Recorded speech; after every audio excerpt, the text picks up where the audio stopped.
Bonjour à toi. Dans cette petite vidéo, laisse-moi te montrer la voix de Monster Kinématographe de Sakakibara Rem. Nous allons y étudier un sujet aux particularités tout à fait intéressantes.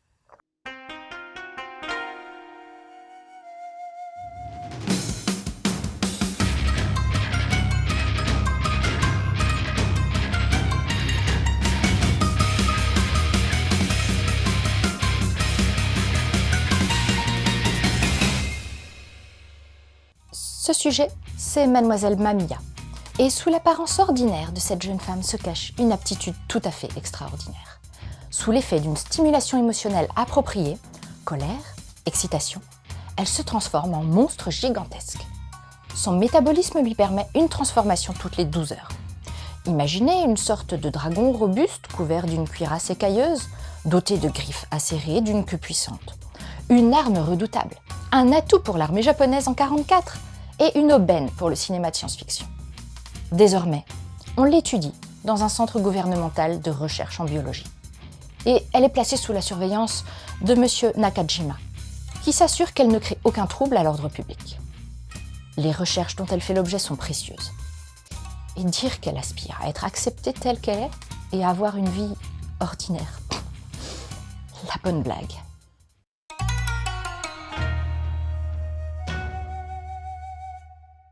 La mangaka à l'œuvre de ce titre est Sakakibara Rem, et elle débutait quand elle l'a conçu. Son trait a un petit effet crayonné plaisant qui colle bien à son univers. Le dessin n'est pas toujours régulier. Les persos peuvent être parfois hyper détaillés, avec des jeux d'ombre dans la chevelure, des rides d'expression, des yeux très travaillés, alors qu'à d'autres moments, ils semblent juste esquissés. Mais même dans ce cas, les mimiques et les émotions restent hyper bien retranscrites. Tous les persos sont bien différenciés, ce que j'apprécie beaucoup. On ne risque pas de les confondre et ça facilite la lecture. L'immersion est également renforcée par les décors très présents et soignés. Enfin, le travail des ombrages, des contrastes, des nuances de gris donne vraiment du relief aux cases.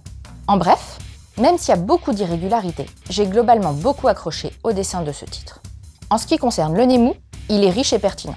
Relativement classique quand la narration est calme, avec des cases droites bien définies. On passe à des compositions plus variées mais sans en faire trop, avec des coupes de biais lors des scènes d'action.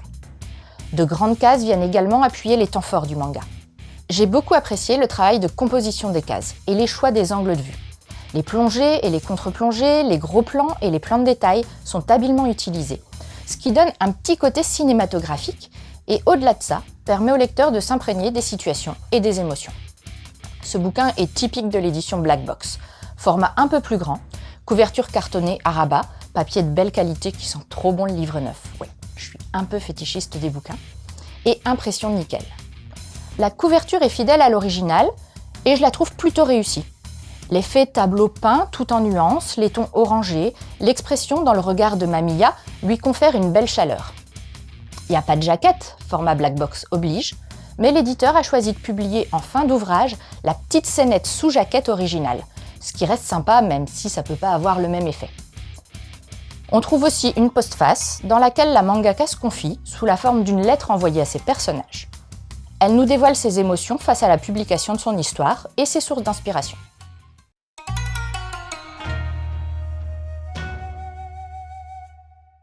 On ne sait pas grand-chose sur la mangaka, Sakakibara Rem. Elle a débuté en 2007 par des récits très courts de fiction, voire d'anticipation, plutôt bien construits, dans des univers un peu déjantés, qu'elle a continué de publier régulièrement jusque 2010, et qu'on peut retrouver dans le recueil Histoire courte de Rem Sakakibara, publié chez Black Box également. En 2008, elle a travaillé sur ce one-shot, et ensuite sur Freed Rat, une trilogie, entre fin 2008 et fin 2009. Et depuis, pas d'infos. Dans la postface de Monster Kinématographe, la mangaka évoque qu'elle ne pensait pas être publiée si loin. C'est peut-être là ce qui fait défaut à ce titre. En effet, la patte graphique de Sakakibara est vraiment attrayante, le pitch accrocheur, les idées esquissées dans chaque épisode intéressantes, mais on sent qu'il manque un truc. Ces bonnes idées ne sont à mon sens pas assez creusées. On passe d'un épisode à l'autre sans avoir le temps de bien poser les choses. Ça manque de lien, et je me suis demandé si l'auteur savait vraiment où elle allait terminer quand elle a commencé. Attention, je dis pas que l'histoire n'a pas de sens, et il y a vraiment une fin. C'est juste que la progression dans le scénario fait des sauts trop importants et va un peu à la facilité. De même, la psychologie des personnages est esquissée, mais ne va pas assez loin dans le développement. On pressent les relations qui vont se tisser entre eux, mais la construction est survolée. Le passage de l'histoire courte, que la mangaka maîtrise avec aisance, au récit plus développé laisse sur sa faim. Les thèmes abordés, la réaction d'une société face à la peur de l'autre, l'acceptation de la différence, certes là, vraiment très différente, la construction de la relation d'amour conjugal ou parental aurait pu donner lieu à une exploitation plus poussée.